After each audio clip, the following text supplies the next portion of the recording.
Bismillahirrahmanirrahim. Alhamdulillahirabbil alamin, sallallahu wasallam wa baraka ala abdihi wa rasulihi nabiyina Muhammad wa ala alihi wa ashabihi ajma'in. Amma ba'd.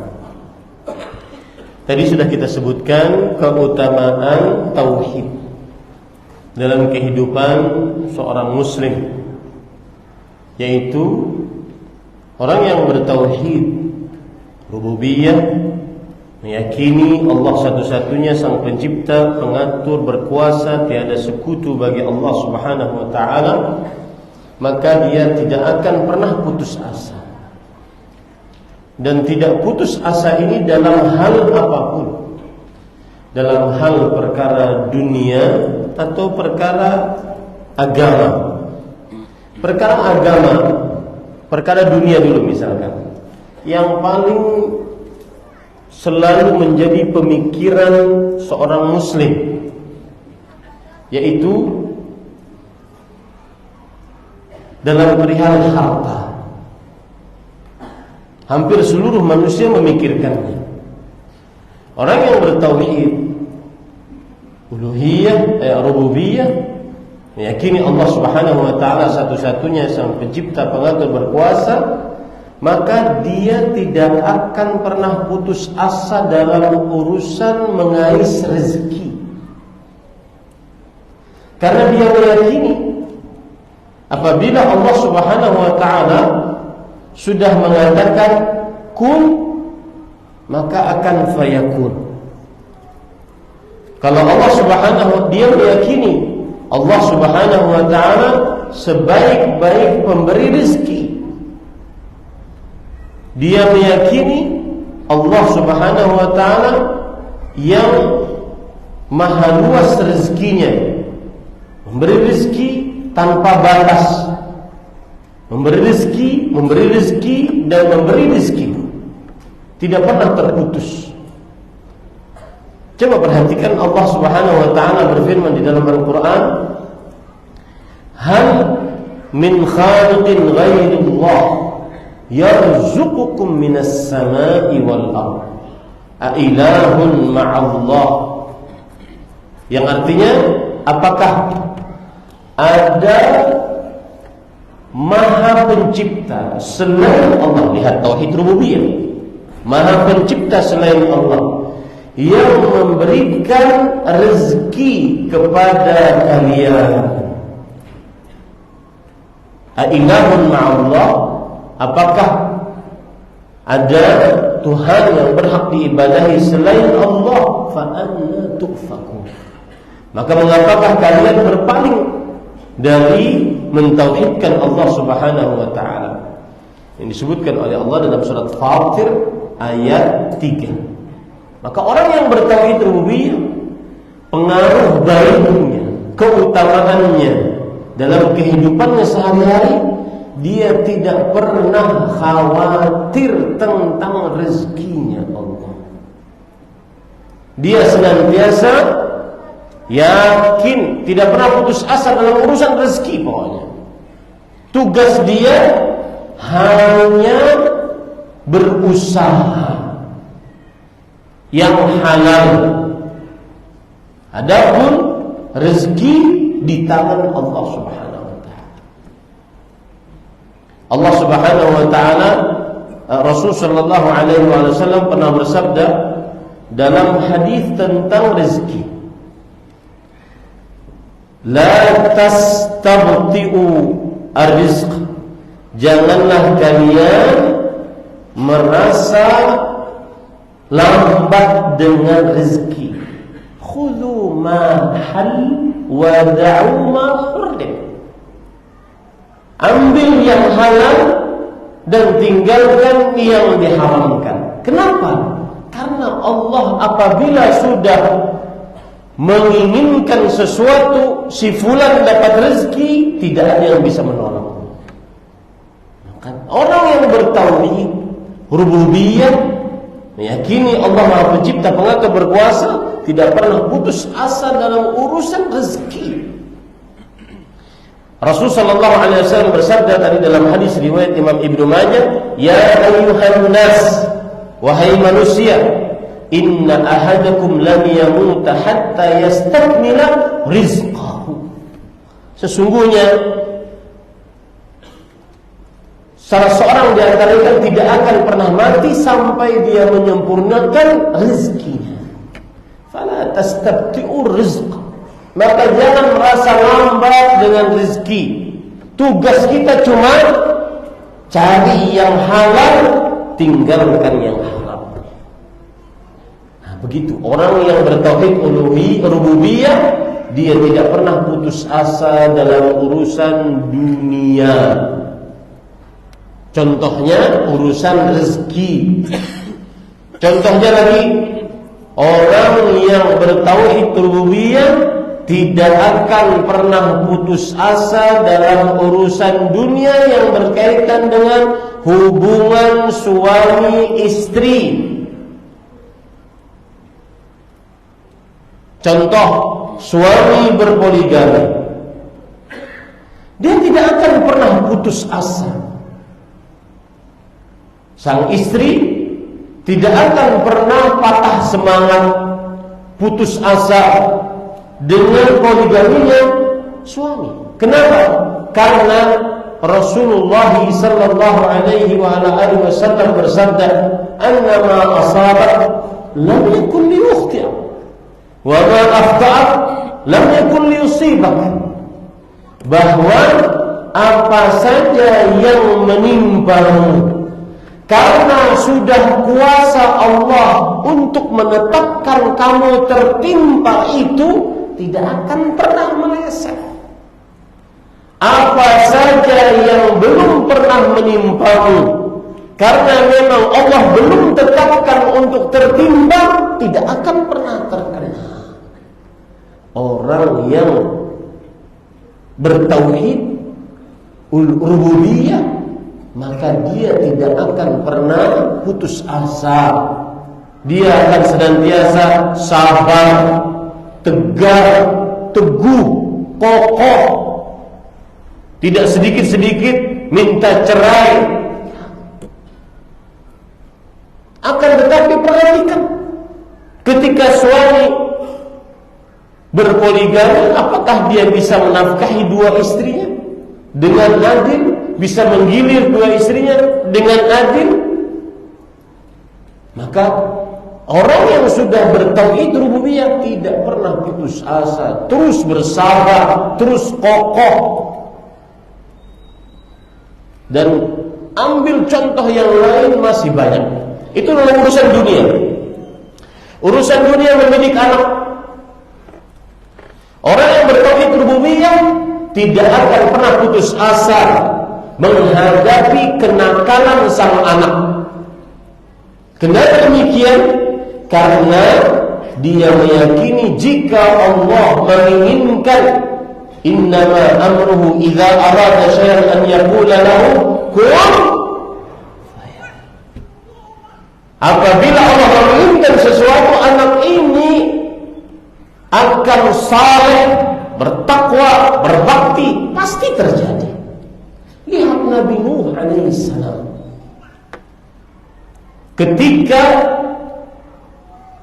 sudah ada air bah, anaknya belum naik ke kapal, ke bahteranya Nabi Nuh, masih saja Nabi Nuh mengatakan, ya bunayya rkab ma'ana, wahai anakku sayang, ayo naik.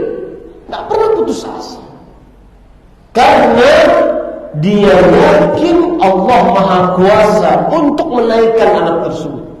Wala takun ma'al kafirin.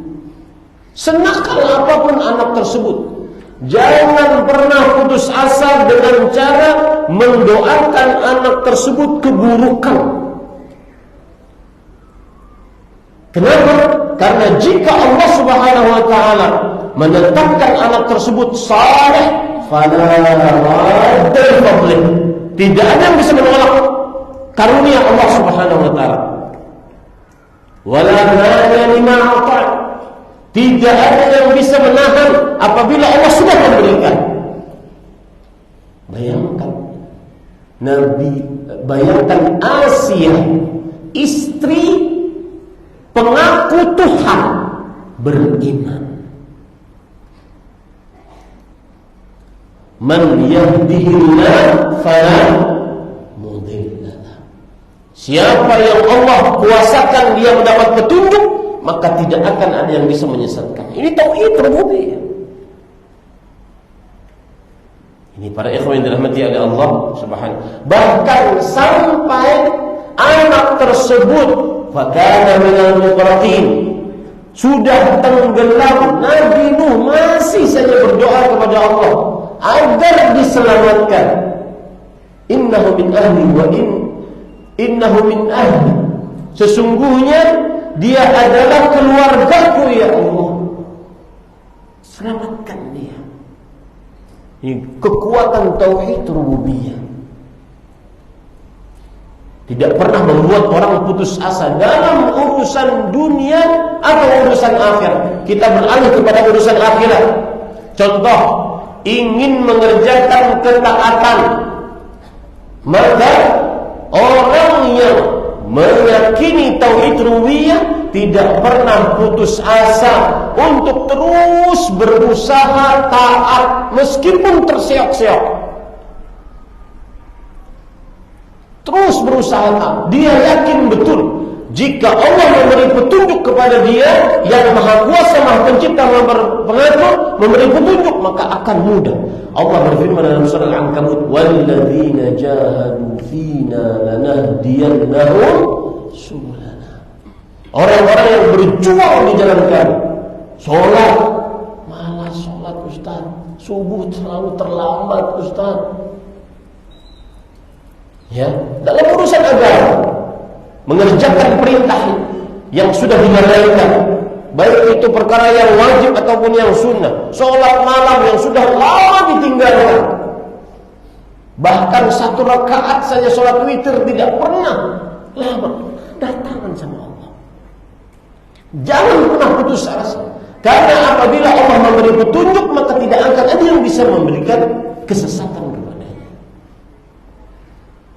Baca Quran, Allah berfirman dalam Al-Quran dalam surat Al-Qamar, "Wa laqad yassarna al-Qur'ana lidzikri fahal min muddakir." Sungguh kami mudahkan untuk menghafal Al-Quran. Maka adakah yang berusaha menghafal?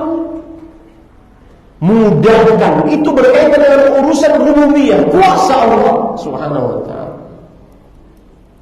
Atau berkaitan dengan agama, meninggalkan maksiat. Kalau tadi mengerjakan ketaatan, meninggalkan maksiat. Maksiat-maksiat yang dilakukan secara sendirian, yang disebutkan oleh para ulama adah sirriyah. Masturbasi itu adalah salah satu penyakit kecanduan. Maka tidak ada jalan lain, tidak boleh putus asa.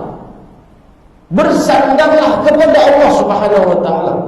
Karena jika Allah memberi petunjuk, tidak akan ada yang bisa menolaknya. Kecanduan minum porno, kecanduan berpacaran dengan perempuan meskipun sudah ngaji, kecanduan berzina meskipun sudah tahu haramnya perbuatan zina, kecanduan main judi slot, kecanduan minum khamar, kecanduan pinjol, kecanduan meminjam riba, kecanduan semua. Tidak boleh putus asa untuk terlepas darinya, karena kita orang bertauhid rububiyah. Jadi subhanallah para ikhwah, tauhid bukan hanya sekedar urusan ibadah, berdoa kepada Allah, bukan. Sujud, sholat, ruku, enggak. Tauhid itu adalah kunci sukses. Ini para ikhwan yang dirahmati oleh Allah Subhanahu wa ta'ala. Faedah dan pengaruh baik tauhid rububiyah yang kedua di dalam kehidupan seorang muslim adalah senantiasa dia banyak berdoa. Orang yang meyakini tauhid rububiyah, paling banyak berdoa. Berarti pemahaman baiknya yang jarang nadah tangan sama Allah, yang sombong kepada Allah, yang congkak kepada Allah, congkak dengan hartanya, kekuatannya, timnya, rencananya, jarang nadah tangan, maka ini kurang bertauhid rububiyah. Lihat, mengapa kita tidak boleh berdoa kepada selain Allah? Lihat fenomena ini. Saya akan sebutkan 5 poin mengapa kita minimal tidak boleh berdoa kepada selain Allah Subhanahu wa taala. Yang pertama, selain Allah Subhanahu wa taala tidak memiliki apa-apa.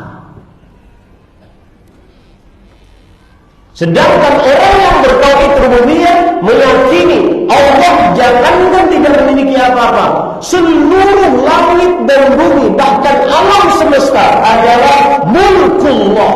Allah yang memilikinya, Allah rajanya, Allah yang mengaturnya, Allah yang menciptanya. Bagaimana kita tidak berdoa kepada Allah? Allah berfirman dalam surat Fatir ayat 13, "Walladzina tad'una min dunihi ma yamlikuna min qitmir." Dan yang kalian berdoa kepada selain Allah tidak memiliki apa-apa, walau setipis kulit ari. Orang berdoa kepada selain Allah itu kepada siapa? Kepada makhluk, manusia, jin, malaikat, hewan, berdoa kepada selain Allah. Selain Allah, apapun, siapapun dia, tidak memiliki walau setipis kulit ari, baik yang masih hidup atau yang sudah meninggal, apalagi yang sudah meninggal. Baik itu derajatnya Rasul, Nabi, Wali, malaikat, jin, tidak memiliki walau setipis kulit ari. Nah, orang yang bertauhid rububiyah, dia meyakini Allah Subhanahu wa taala memiliki segala sesuatu, maka dia semangat berdoa kepada Allah. Ini yang pertama. Yang kedua, walladzina tad'una min dunihi ma yamliquna min qitmir in tad'uuhum la yasma'u du'aakum walau sami'u mastajabu lakum wa yawmal qiyamati yakfuruna bisyirkikum wa la yunabbi'uka mithlu khabir. Surat Fatir ayat 14. Yang artinya, jika kalian berdoa juga kepada selain Allah, maka selain Allah tidak mendengar doa kalian. Beda dengan Allah. Allah Subhanahu wa ta'ala Maha Pencipta, Maha Kuasa, Maha Pengatur, Maha Mendengar. Maka semangat kita berdoa kepada Allah. Tauhid rububiyah membuat orang semangat berdoa. Silahkan cek masing-masing, diri masing-masing, gak usah cek orang.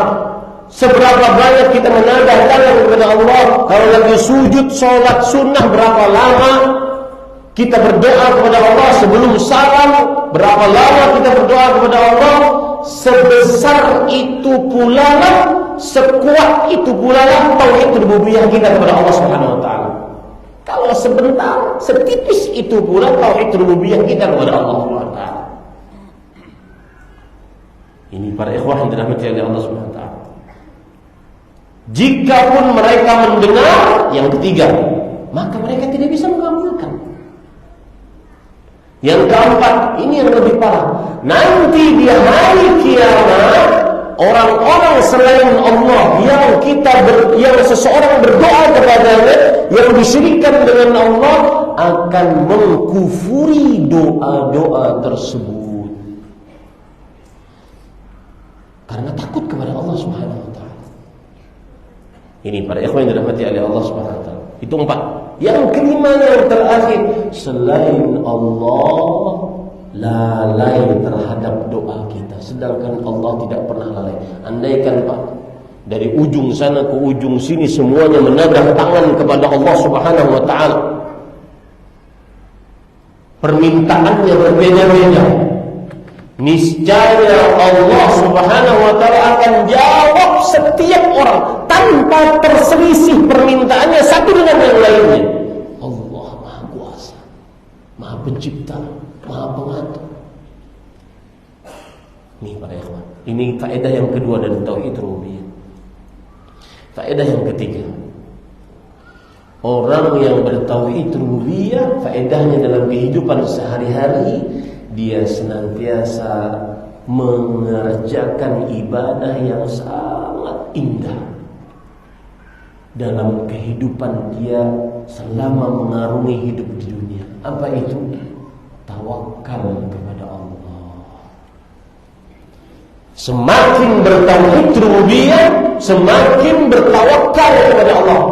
Apa arti tawakal?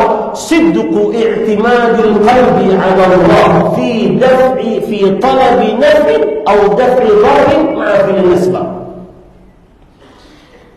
Benarnya, kuatnya kecondongan hati kepada Allah, kesandaran hati kepada Allah untuk mendapatkan kebaikan atau meminta dijauhkan mudarat dengan mengerjakan sebab. Orang yang bertauhid rububiyah paling besar tawakalnya kepada Allah Subhanahu wa taala. Dan tawakal faedahnya, wa man yatawakkal 'ala Allah fa huwa hasbuh. Siapa yang bertawakal kepada Allah, maka Allah akan mencukupkannya. Pak, saya pesan bapak-bapak yang kerja menafkahi istri, anak, ya, capek, menghadang panas, menghadang hujan, maka tumbuhkan tawakal. Niscaya lancar rezeki, niscaya Allah cukupkan. Tumbuhkan tawakal. Jangankan kita, makhluk yang lebih kurang dari kita, burung, ketika sudah benar-benar condong qalbunya kepada Allah, usaha sedikit Allah kasih yang banyak. Rasulullah sallallahu alaihi wasallam bersabda, "Law annakum tawakkaluna 'ala Allahi haqqa tawakkul, la razaqakum kama yarzuqut tayr, taghdu khimasan wa taruhu bitanan." Jikalau Allah Subhanahu wa taala, jikalau kalian benar-benar bertawakal kepada Allah dengan sebenar-benar tawakal, maka Allah pasti la razaqakum kama yarzuqut. Lam di situ lam tauhid. Razaqa fi'lu madin, kata kerja pastel yang diletakkan dalam jawaban sebuah syarat menunjukkan kepada kepastian, absolutely pasti Allah kasih rezeki kepada kalian yang bertawakal kepada Allah. Ini kadang hati kita ini kurang tawakal. Bersandar dengan modal, bersandar dengan tim kerja, bersandar dengan rencana, bersandar dengan situasi. Oh, ini ngambil toko ruko di sini baik karena begini bentuknya, karena begini keadaannya dan seterusnya. Lupa dia. Jika Allah tidak katakan kun, maka tidak fayakun. Tawakal pada Allah. Dan sebesar orang akan bisa bertawakal ketika dia bertauhid rububiyah. Ini para ikhwan dalam itu. Makanya saya senang sekali kalau terlihat ada orang mengatakan jualan tau? Iya. Laku? Pasti laku. Allah sudah janjikan. Tawakal. Orang bertawakal itu selalu husnudzan kepada Allah. Wajahnya selalu tersenyum, penuh dengan penyandaran hati kepada Allah. Man yatawakkal 'ala Allah fa huwa hasbuh. Itu janji Allah. Yang bertawakal kepada Allah, Allah akan mencukupinya. Janji Allah Subhanahu. Innallaha balighu amri. Allah akan menyampaikan urusan. Baik. 3 itu keutamaan faidah tauhid rububiyah. Sekarang kita beralih keutamaan tauhid uluhiyah. Apa itu tauhid uluhiyah? Mengesahkan Allah dalam ibadah. Faidahnya adalah orang yang bertauhid uluhiyah berarti dia mengikhlaskan ibadah hanya kepada Allah. Faidah orang yang mengikhlaskan ibadah kepada Allah pasti istiqomah. Pasti istiqomah. Karena dia tidak peduli mau dipuji manusia, diberi hadiah oleh manusia atau tidak, bukan urusan dia. Yang ada dalam benaknya adalah bagaimana beribadah dengan murni, niatnya hanya untuk pahala dari Allah Subhanahu wa taala. Allah berfirman di dalam surah Al-Ahqaf, dalam surat Fussilat, dalil akan faidah tauhid uluhiyah, yaitu innal ladzina qalu rabbuna Allah tsumma istaqamu. Sesungguhnya orang-orang yang mengucapkan Rabb kami adalah Allah, tauhid uluhiyah, beribadah hanya kepada Allah, tidak riya, berdoa hanya kepada Allah, maka niscaya mereka akan istiqamah. Yang jadi masalah dalam ibadah adalah tidak istiqomahnya seseorang. Obatnya adalah seseorang harus bertauhid uluhiyah sehingga bisa istiqamah. Kemudian orang yang bertauhid uluhiyah yang kedua faedahnya adalah maka dia tidak akan pernah bingung untuk berdoa karena fokusnya cuma satu, yaitu Allah Subhanahu wa taala. Dia tidak akan perlu mencari perantara agar doanya dikabulkan karena dia berdoa hanya kepada Allah Subhanahu wa taala. Dan apabila berdoa kepada Allah pasti dikabulkan oleh Allah Subhanahu. Allah berfirman dalam surat Ghafir, wa qala rabbukum ud'uni astajib lakum. Apa faedahnya yang kedua? Orang yang bertauhid uluhiyah dia tidak bingung berdoa. Doanya hanya kepada Allah Subhanahu wa taala. Coba perhatikan ayat berikut. Orang-orang yang bingung karena tidak bertauhid rububiyah. Allah Subhanahu wa taala berfirman dalam surat Az-Zumar ayat 29. Daraballahu mathalan rajulan fihi syuraka mutasyakisun wa rajulan salaman lirajulin hal yastawiyani mathalan alhamdulillah bal aktsaruhum la ya'lamun. Allah membuat perumpamaan satu laki-laki yang dimiliki oleh beberapa orang yang bersyarekat. Budak dimiliki oleh beberapa majikan. Yang kedua, budak yang menjadi miliknya hanya satu majikannya. Adakah kedua budak itu sama? Tidak sama. Begitulah perumpamaan orang yang bertauhid uluhiyah, dia hanya kepada Allah. Sedangkan orang yang melakukan syirik di dalam tauhid uluhiyah, maka dia bingung berdoanya kepada siapa. Para ikhwah, itu surat Az-Zumar ayat 29.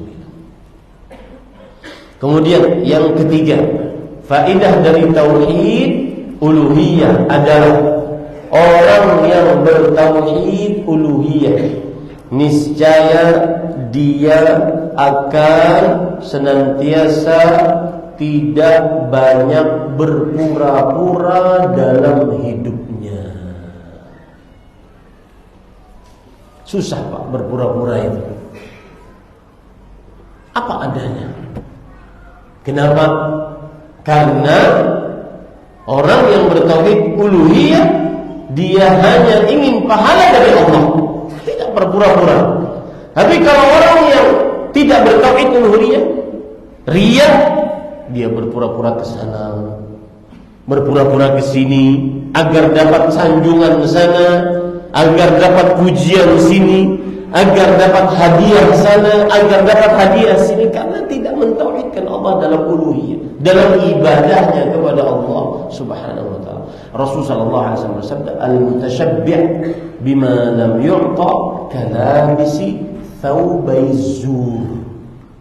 Orang yang berpura-pura dengan sesuatu yang dia tidak miliki seperti memakai 2 lapis baju kedustaan. Orang yang tidak bertauhid uluhiyah selalu berpura-pura. Orang yang riya, tidak ikhlas, selalu berpura-pura di dalam kehidupannya. Taib. Itu faidah dari tauhid uluhiyah. Sekarang faidah dari tauhid asma wa sifat. Ketika seorang bertauhid asma wa sifat, maka faidahnya adalah dia akan senantiasa merasa diawasi oleh Allah, karena dia meyakini Allah mempunyai nama Al-Alim, As-Sami', Al-Basir, yang maha mengetahui, maha mendengar, maha melihat. Apa yang dia lihat, Allah tahu. Allah lihat, Allah mendengar. Apa yang dia dengar, Allah tahu, Allah lihat, Allah dengar. Maksiat-maksiat saat sendirian dia tidak akan lakukan. Kenapa? Karena bertauhid asma wa sifat. Allah Subhanahu wa taala berfirman dalam banyak ayat. Di antaranya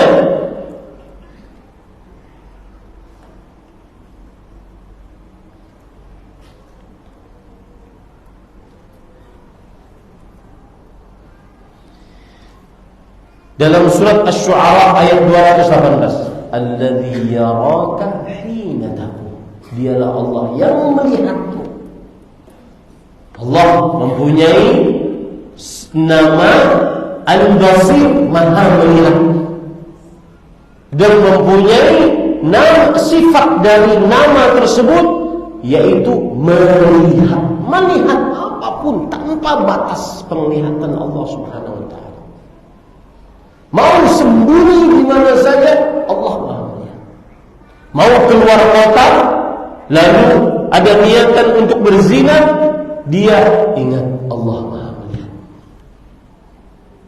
Mau main judi, slot, ingat Allah maha mengetahui.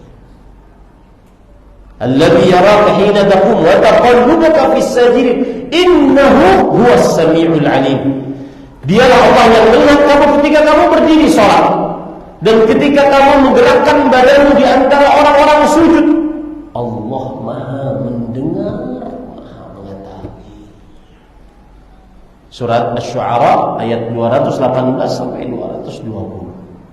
Ini faedah paling agung dalam asma was sifat. Membuat seseorang senantiasa muraqabah, selalu merasa diawasi oleh Allah Subhanahu wa taala. Ghibah sering menceritakan orang, terutama ini di dalam kantor. Menghibah pimpinan, menghibah atasan. Itu dosa besar, Pak. Dosa besar. Dan itu membuat harta tidak berkah. Dosa besar. Membuat kita tidak nyaman bekerja di sebuah tempat tersebut, karena setiap hari menghibah. Maka yakini baik-baik, Allah As-Sami', Allah Al-Basir. Qad sami'a Allah qawlan lati tujadiluka fi zawjiha wa tashtaki ila Allah. Allah telah mendengar ucapan seorang perempuan yang mendebatmu tentang suaminya. Allah dengar ucapannya, padahal berbisik, Allah mendengar. Apalagi menghibah setiap hari, subhanallah, ini para ikhwah, ya. Dan saya pesan, jangankan di perusahaan-perusahaan yang tidak ada urusan, tempat-tempat kerja yang tidak ada urusan dengan agama, maka jauhi riba. Apalagi sampai di lembaga-lembaga pendidikan, jauhi riba. Kalau ada kesalahan terhadap orang, datangi, beritahu, jangan menghibah. Bayangkan orang ada bekerja di tempat yang sama, menghibah setiap hari. Berapa banyak pahala yang dia runtuhkan. Allah berfirman, ayuhibbu ahadukum an ya'kul lahma akhihi maitan fakarihtumu. Maukah, sukakah salah seorang di antara kalian memakan bangkai daging saudaranya, padahal ia benci akan itu? Kapan seseorang akan terlepas dari riba? Ketika meyakini Allah mempunyai asma wa sifat, nama-nama dan sifat-sifat Allah SWT. Sekarang handphone, media sosial, bagaimana seseorang dengan mudahnya melihat yang kotor-kotor. Hanya satu kali klik, itu tidak bisa diobati kecuali dengan meyakini asma wa sifat. Allah Maha mendengar, Allah Maha mengetahui, Allah Maha melihat. Nanti di hari kiamat saat hisab, apa pengertian hisab? Hisab, hitung, dihitung oleh Allah. Apa maksudnya dihitung? Hisab itu pengertian ta'rifullah azza wa jalla amma yaf'aluhu wa yaquluhu al-'abd. Allah mengenalkan, memperlihatkan apa yang diucapkan dan diperbuat oleh hamba. Itu namanya hisab. Hei fulan, tahu enggak? Ta'rifu dzambaka, tahu enggak ini dosa? Jam sekian, hari sekian, tanggal sekian, bulan sekian.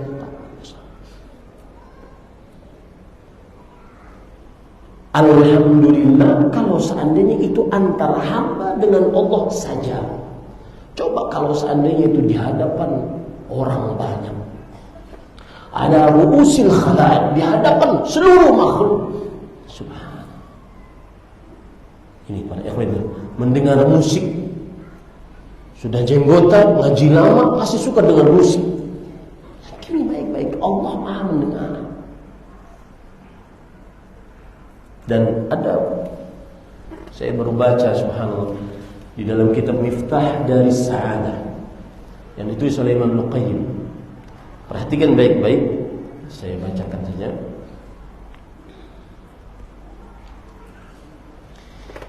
Ini penemuan menarik, ini terutama yang masih suka dengan musik ya. Penemuan menarik mengapa Allah di dalam Al-Quran, silahkan cek dalam Al-Quran, sering menyebutkan tentang penciptaan manusia dan selalu menyebutkan awalan adalah menciptakan pendengaran, baru penglihatan, baru qalbu.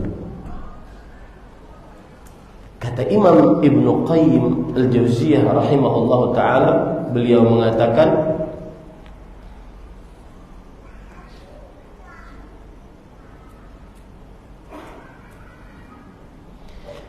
adimul basar aqallu darara ashadduhuma dararan fid dunya wa aqalluhuma dararan fid din.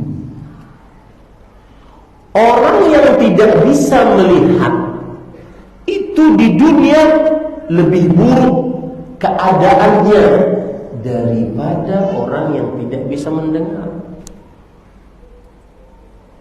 Tetapi di dalam urusan agama dia lebih selamat daripada orang yang tidak bisa mendengar. Ya, orang kalau buta, buruk, lebih sulit daripada yang tidak bisa mendengar. Karena yang tidak bisa mendengar si tuli, dia masih bisa melihat. Tapi kalau urusan agama, dia lebih selamat. Dia lebih selamat daripada yang tuli, yang tidak bisa mendengar. Maksudnya apa? Kalau rusak telinganya, maka ini parah, lebih parah daripada yang rusak matanya. Di situ letaknya bahayanya mendengarkan apa? Musik. Paham ini para ikhwan? Dirahmati oleh Allah Subhanahu wa taala. Nah, kemudian kita dalam 7 menit ke depan membicarakan tentang keutamaan dan pengaruh mengikuti sunnah dalam kehidupan sehari-hari. Kita ambil 4 aspek kehidupan manusia. Tauhid sudah kita bahas tadi. Sekarang ibadah, akidah sudah kita bahas tadi. Ya, ibadah. Orang yang mengikuti sunnah di dalam menjalani ibadah, maka dia akan mendapatkan pengaruh baik, keutamaan baik. Apa keutamaannya? Yaitu ibadahnya akan mudah, tidak sulit. Allah Subhanahu wa taala banyak di dalam Al-Qur'an menyebutkan akan kemudahan. Di antaranya dalam surat Al-Maidah ayat 5, ayat 6. Ma yuridullah liyaj'ala 'alaikum min haraj. Orang yang mengikuti sunnah, Allah tidak menginginkan kesulitan untuknya. Pasti mudah. Ibadah yang sesuai dengan sunnah pasti mudah. Tidak ada ibadah yang sesuai dengan sunnah sulit. Pasti mudah. Ma yuridullah liyaj'ala 'alaikum min haraj. Allah tidak ingin menjadikan atas kalian kesulitan. Surat Al-Maidah ayat 6. Begitu juga dalam surat Al-Hajj ayat 78. Haji berat, tapi ditimbang kalau seandainya hajinya sesuai dengan sunnah Rasul, pasti mudah. Allah berfirman dalam Al-Quran, Huwa jtabakum wa ma ja'ala 'alaikum fid dini min haraj. Surah Al-Hajj ayat 78. Dan Allah tidak menjadikan atas kalian di dalam agama kesulitan. Ibadah apapun yang disyariatkan sesuai dengan sunnah Rasulullah SAW pasti mudah. Ibadah apapun kebalikannya yang tidak sesuai dengan sunnah Rasulullah SAW pasti sulit. Coba, ada orang beribadah, berzikir sambil mutar-mutar. Itu kai-kai kenapa tuh? Ya. Ibadah ala sufiyah, ala tasawuf, berputar-putar. Ingin mendapatkan wujud itu sebuah keadaan, yaitu menampakkan wujud Allah di dalam dirinya, merasakan wujud Allah dalam dirinya. Yang aneh dikisahkan, karena ini ajaran mereka itu di luar nalar, di luar nurul. Ya. Susah. Ibadah susah. Orang kalau seandainya beribadah sesuai dengan sunnah Rasulullah SAW pasti mudah. Rasulullah SAW bersabda untuk sholat, idza kunta ila salati fakabbir, fastaqbilil qiblah thumma kabbir. Jika engkau ingin mendirikan sholat, hadapkan wajahmu ke kiblat, kemudian bertakbirlah. Ada pemikiran harus antara qaul qalbu, ucapan qalbu harus sama dengan ucapan lisan. Akhirnya kada kena-kena. Allah. Kapan kenanya? Saat imam ruku. Takutan ketinggalan. Ibadah yang dianjurkan dalam Islam mudah. Rasulullah SAW bersabda dalam hadis riwayat Imam Abu Dawud, "Inna hadzal din yusr, lan yushadda ad-din illa ghalaba." Sesungguhnya agama Islam ini mudah. Tidak ada yang mempersulit dalam beragama kecuali Islam akan mengembalikan kepada kemudahan. Mudah. Ibadah apapun, dari mulai sholatnya, puasanya, zakatnya, hajinya, baca Qur'annya, berzikirnya, salawatnya, salawat yang sesuai dengan petunjuk Rasulullah SAW mudah. Baik itu salawat di dalam sholat atau salawat di luar sholat. Salawat di luar sholat cukup mengucapkan Allahumma salli wa sallim ala nabiyyina Muhammad. Tidak perlu sampai joget koplo. Ya. Ini para ikhwan yang dirahmati Allah, semua ibadah yang tidak sesuai dengan sunnah pasti sulit. Belum pernah ada orang sholat tahiyat, ini di samping kanan saya. Ketika dia tahiyat, dia tidak sesuai dengan sunnah Rasulullah SAW, penuh dengan was-was. Maka sholatnya at-tahiyat ada sampai-sampai, subhanallah. Ini kejadian nyata, wallah. Lalu karena imam terus membaca dan sampai selesai, akhirnya imam salah. Sedangkan yang di sini tahiyat. Subhanallah. Akhirnya setelah salam imam, dia menangis karena merasa bacaannya tidak lengkap. Padahal dia sendiri yang membuat sholatnya yang tidak lengkap. Ini semua karena tidak sesuai dengan sunnah Rasul sallallahu alaihi wasallam. Lihat hadis Rasul sallallahu alaihi wasallam tadi. Inni usalli wa arqud. Aku sholat. Ada waktu sholat, ada waktu tidur. Wa inni atazawwajun nisa. Ada waktu begini. Inni asumu wa uftir. Ada waktu puasa, ada waktu tidak berpuasa. Tidak ada yang terlalu memberatkan dalam agama. Itu faidah keutamaan paling indah beribadah sesuai dengan sunnah Rasulullah SAW. Mudah, nyaman, tidak berat. Allah Subhanahu wa taala berfirman, "Wa ma arsalnaka illa rahmatan lil alamin." Tidaklah kami utus engkau kecuali karena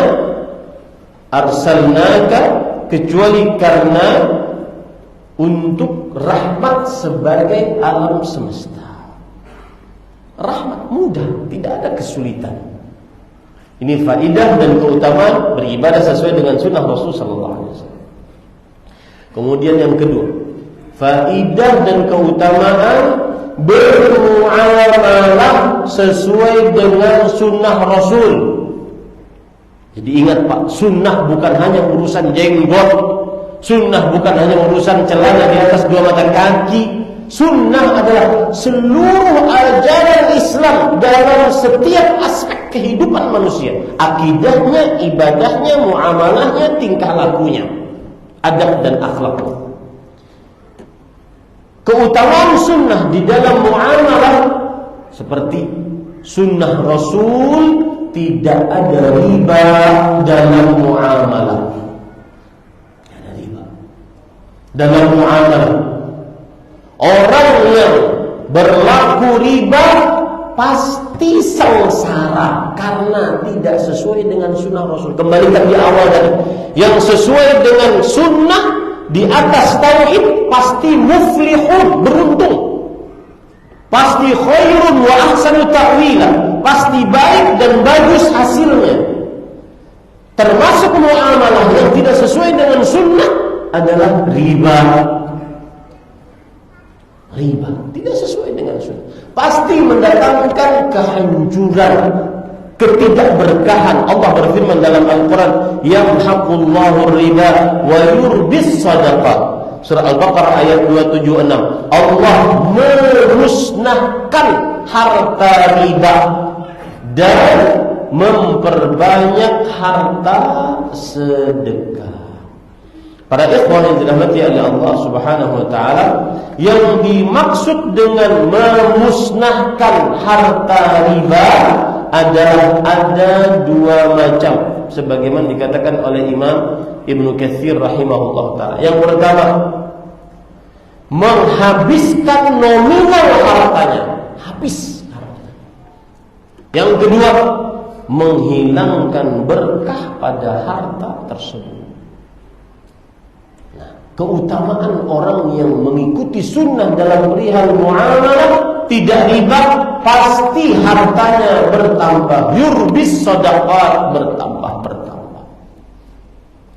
Kemudian yang ketiga, keutamaan mengikuti sunnah dalam adab dan akhlak. Dan saya akan menyorot tentang keperawanan perempuan, tentang sifat malu bagi perempuan, tentang kegadisan, ketertutupan bagi perempuan di hadapan laki-laki yang bukan mahramnya. Itu sunnah Rasul. Perempuan berhijab seperti sekarang ini pasti mendatangkan kebaikan, keberuntungan.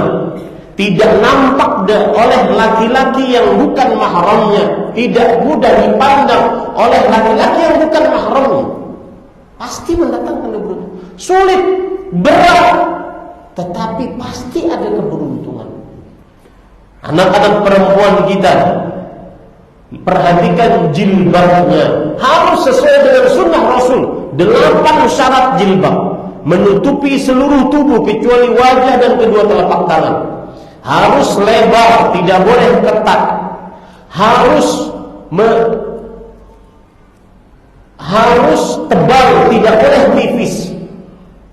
Tidak boleh memakai minyak wangi di hadapan laki-laki yang bukan mahram. Tidak menyerupai pakaian laki-laki, tidak menyerupai pakaian wanita-wanita kafir, tidak pakaian yang merupakan perhiasan saat dipakai. Yang ke-8, bukan pakaian syuhrah yang terlalu mencolok saat dipakai oleh seorang wanita. Kalau mengerjakan sunnah Rasul dalam pakaian perempuan ini, dan itu tugas bapak-bapak, menjaga keluarga perempuannya, maka niscaya terjaga kegadisannya, terjaga kesuciannya, bagaikan bidadari dunia, intan permata di dalam tempatnya. Nah, ini keutamaan menjaga sunnah di dalam perihal adab dan akhlak. Sekarang ini subhanallah ya, kalau antum baca ayat tentang tabarruj, Allah subhanahu wa ta'ala berfirman di dalam Al-Quran, surah Al-Ahzab ayat 33, wa qarna fi buyutikunna wa la tabarrajna tabarrujal jahiliyatil ula. Dan diamlah kalian, wahai para perempuan, diam kalian di rumah-rumah kalian. Itu syariat Rasulullah SAW. Itu sunnah Rasulullah SAW. Diam di rumah-rumah kalian. Kalau keluar pun karena ada keperluan yang terpaksa, maka janganlah berdandan sebagaimana kaum jahiliyah berdandan. Apa itu dandanan kaum jahiliyah? Saya akan sebutkan tafsirannya. Tafsiran ini sekitar abad 14 abad yang lalu. Lihat dengan kejadian sekarang, sama atau tidak? Imam Mujahid rahimahullahu ta'ala seorang tabi'i. Berarti beliau hidup kira-kira di abad pertama Hijriah, 13 abad yang lalu, atau 14 abad yang lalu. Kita sekarang abad ke-15 Hijriah, 14 abad yang lalu. Lihat tafsirannya beliau mengatakan, kanatil mar'ah takhruj tamshi baina yaday rijal fadzalika tabarrujul jahiliyah. Para perempuan sukanya jalan-jalan di hadapan laki-laki yang bukan mahram. Itulah tabarruj jahiliyah. Itulah gaya dandanan jahiliyah. Suka keluar di hadapan laki-laki yang bukan mahram. Persis seperti sekarang. Bahkan kadang-kadang di jalan kita harus minggir, karena di tengah-tengah jalan ada perempuan, sen kanan belok kiri. Di tempat-tempat perbelanjaan kita harus minggir. Ini para ikhwan yang dirahmati. Lihat lagi. Muqatil bin Hayyan, ulama Islam abad kedua Hijriah. Beliau berkata, "Anna tulqil khimara 'ala ra'siha wa la tashudduhu fayuwari qalailaha wa qarataha wa qurutaha wa 'unuqaha wa yabdu dhalika kulluhu minha." Seorang perempuan meletakkan kain pasmina. Para perempuan tahu kain itu. Kalau pian-pian tidak paham, takuni bini pian. Pasmina diletakkan di atas rambut kepalanya. Kemudian tidak dia ikat di sini.